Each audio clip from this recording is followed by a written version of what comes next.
Dimanche malam, mon avis qui est venu tout très bien. Il y a Nangola Nzambe, ngapena très bien. Il y a Lelo Nelly ba mimbas nangani. Lelo na ye koswana ba mimbas nangai ndeni ya ko réanimer moto. Donc ya kolamsa moto oyo azolinga kufa o déjà a arrêté ko respirer. Azo respirer lisusu te pendant 3 minutes ego. Ça veut dire moto a uto sala arrêt dans 3 minutes. Parce que moto déjà koufi j'attends la yo koko réanimé te wane koma mbanzambe. Tu vois. Mais o auto sala siko yo arrêt. Ndeni oko sala pona o réanimé pona o lamsa e o zongise en vie. Oko sandeni parce que ikoko melapso na bandaku, na ba camarade na biso, na ba ninga na biso, ikoko mela biso. Tu vois. Ya wana photo ye bango ndambo.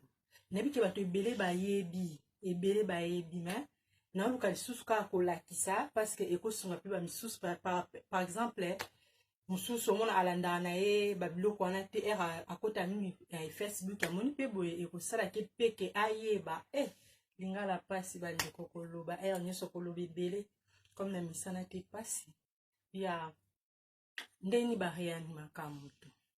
Réanimation d'abord eza nini? Réanimation eza étude boye basala pona ko sauver muto azana danger de mort o alingi akufa. Tu vois, il faut ce ko lamusa e ko réanimer après ça ba ko kitende wana makamba nzambe me ba ko mekana ko réanimer. Tu vois, ya sikoyo na réanimation ya muto yo poto réanimaka muto aza inconscient ba réanimaka muto aza conscient te. Tu vois. Donc, muto aza inconscient, yende to ko réanimer. Donc, il faut y d'abord avant réanimer muto, il faut y que aza inconscient. Tu vois. Pour y ke muto aza inconscient, ko sala ni. Oyebisi muto ana asimbo na liboko. Soki aroyoka asimbo na liboko, obengi kombo na ye, obengi atoyebi kombo na ye te me oloba. Soka zoyoka. Tu vois. Donc, so omoni ke a réagir te, na mambola nyo sozo sala, oyebisi a fino liboko bien, a serré liboko. So omoni a zo réagir te, otali libumu na ye, so omoni ke ezo pema te, oyoki so omoni ke loko mo ezo lakisa te neti azo pema, ono omoni ke aza inconscient. Atozo fino omona ke azo réagir te. Tu vois. Siko ndenge nini ko réanimer bato o basala mingi ba crise wana eza mingi ba diabétique bato o bazana ba problème cardiaque ba problème ya vaisseau vasculaire. Tu vois. Donc eza ebele. Tu vois. Siko yo soki okomi devant victime oyo aolinga akufa yo siko faut réanimer oko sala ni tozana 2 étapes ya minene oyo tosalela pona réanimation. Étape ya liboso toza nango tobenga ngo compression thoracique. Tu vois, compression pulmonaire, donc thoracique. Donc, ozo compresser sternum. Sternum eza entre abdomen et thorax. Tobenga ngo sternum awa. Ozo compresser. Deuxième étape, toza na insufflation. Ça veut dire ozo souffler vent. Tu vois. Ozo souffler vent pour aïba kozonga lisusu en vie. Siko pona toke na ba détail wana nyonso ndenge nini ya ko réanimer muto esenga na lakisa bino na pratique non esenga na lakisa na pratique parce que boye bo comprendre te attendez na lobi ke o simba na cavité o eza cré awa o simbe na front o matisi mutu boye pour libérer ba voie aérienne atene sina binango bo comprendre te. Tu vois la ndenge ya ko finira bo comprendre te. Ya wana fona sala ngona vidéo na lakisa bino sko ndenge nini ya ko réanimer mutu po boyeba parce que soki ozwi era obenga ba pompier parce que era mo mutu asali bon o bandana na obenga pompier mbango era obengi pompier ale yo zo sala awa ti ba pompier ba ya déjà ba mona déjà que yo osali musala déjà. Tu vois pour y permettre bango po maladie na yo akufa te o mona victime okuta na ye po akufa ta zo problème te. Siko to bandi tokende siko na lakisa bino siko na pratique ndeni ba réanimaka mutu na bandi siko par pratique pona to réanimer maladie nanga yeyo. Tu vois victime nanga yeyo nounous bobanga te aza na ye mannequin nounous abuja te neti mutu te maladi na ngai na fini su maladi na ngai bandeko pardon I'm so sorry maladi na ngai yeyo tu vois donc natali maladi na ngai na bi ke fona réanimer mutu aza inconscient mutu aza conscient te na kozwa na simbi maladi na ngai na liboko na yebisi maladi na ngai aserenga me makasi na omona maladi azo réagir te aserenga me makasi azo réagir te na te na mona libumune aopema te na lobi na meka koyoka soki azopema bien na osala ndeni nazwi na simbi ye na front tu vois il faut naza na position boye oui position pe comptable nazofina maladi na nga moyen te bo comprendre na simbi maladi na nga na front awa na mutu nazwi sikoyo na maton awa na tie eza cre awa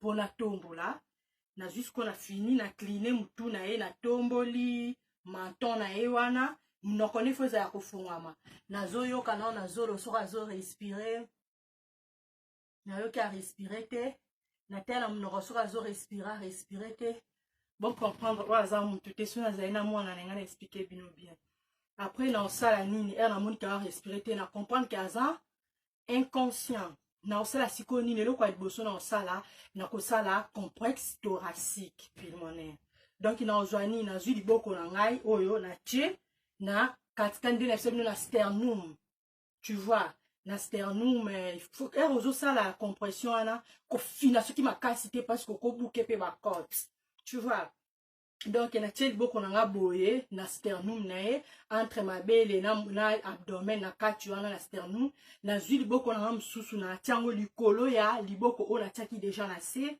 tu vois soit na kotiango pe boye bomona sikoyo na osala nini na banda sikoyo ko compresse nazo compresse na ofina na relâcher nazo fina ko relâcher donc na relâcher nyonso tout mais tu vois nde liboko na ngeza na tie awa nazo fina na o relâcher nazo fina na o relâcher nasali exercice au pendant ata 30 exercices nasali 30 exercices nasalango na urgence ya hôpital ya Kitambo na biso maboko pasi maboko parce que okosala bongo tu ba pompier ba oya okotike bongo te parce que akozonga na tu vois na ka ya poto na ka ya urgence na biso kuna okosala ngo pendant plusieurs fois so monika esimbite wana nde mambo nzambe quoi so osala bozo pomper ozo pomper ko fina makasi te parce que oya kobuke ba compte donc ozo pomper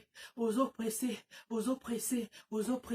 osala ngo 30 exercices so monika olembi maboko ozwi sikoyo otali siko po osala esiko to baki insufflation pour na kosala insufflation otie liboko ne na front likola front otomboli menton na ende na lobaki otomboli menton na ye boye munoko na ye fo ezala kofungwama siko ozo insouffler na zolo ozo benda ndenge bobenda abana miyoyo tu vois ozo benda osali yango ata 5 gestes so osali 5 gestes wana omoni ke esimbi kaka te osali nyonso to esimbi te soki neti azongi na ye otali omoni ke libumu akomopema na ye nyonso akomi bien ça va tu vois so omoni neti ke azopema kaka te tu vois osali nini ozwi malade otie na position ya Sims position ya Sims minganga bayebi autre position tosalelaka lavement évacuateur donc ozwi maladi na yo oliboko na ye otiango boye oyo otiango kote ya litama likolo ne oyo elali boye oyo otiango boye tu vois obaloli ye na position ya Sims tu vois c'était tout bon tu vois donc eza bakana bakaya ndenge nini okoyo réanimer mutu oyo nga nasali ezalaki réanimer ya mutu oyo aza inconscient tu vois po baréanimaka mutu aza inconscient mosusu ko ezodépendre mpe na baka mosusu tu vois yango wana kana nalakisi donc CNTP ça mais vrai je vous aime trop bisous.